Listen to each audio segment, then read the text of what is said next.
अनुपमा को दर्शकों द्वारा बहुत पसंद किया गया है और यह सबसे लोकप्रिय टेलीविजन धारावाहिक में से एक बन गया है। अनुपमा का नया प्रोमो सामने आया है जिसमें अनुपमा सपरिवार आती हैं और बहुत परेशान दिखती हैं और उसके चेहरे पर एक साफ डर दिखाई दे रहा है जो वो परितोष से पूछती हैं, मेरा समर कहाँ है, मेरा समर कहाँ है, लेकिन कोई कुछ नहीं कहता। इसके बाद तोसू जवाब में कहता है, मम्मी समर नहीं रहा। अनुपमा भावनात्मक और मानसिक रूप से टूट जाएंगी क्योंकि वह इतने बड़े नुकसान से निपटने में असमर्थ हैं। अनुपमा अपने बेटे समर की मौत का सपना देख रही है। यह सच ऐसा हुआ है ये तो आने वाले एपिसोड में ही पता चलेगा, लेकिन इतना तय है कि इस प्रोमो में फैंस को बेकरार कर दिया है। इस प्रोमो पर कमेंट करते हुए एक यूजर ने लिखा, वाओ अब आएगा मजा। एक यूजर ने लिखा, क्या सच में ऐसा होगा। एक यूजर ने लिखा, अब ये क्या हो गया, अनुपमा की जिंदगी में खुशी क्यों नहीं आती।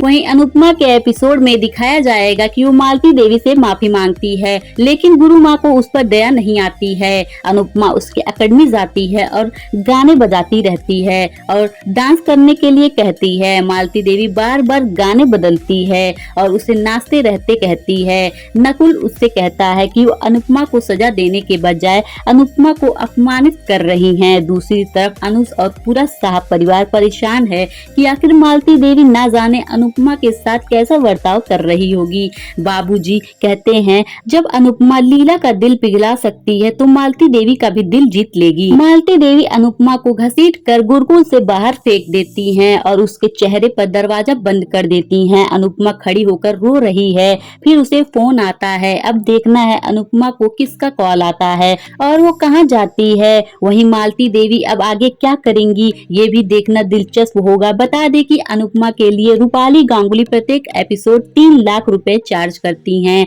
उनकी कुल संपत्ति 20 करोड़ है। रूपाली की सालाना कमाई 10 लाख रुपए से ज्यादा है। इसके अलावा वह ब्रांड और एड्स में नजर आती हैं। उनकी शानदार गाड़ियों में महिंद्रा, थार और मर्सिडीज शामिल है।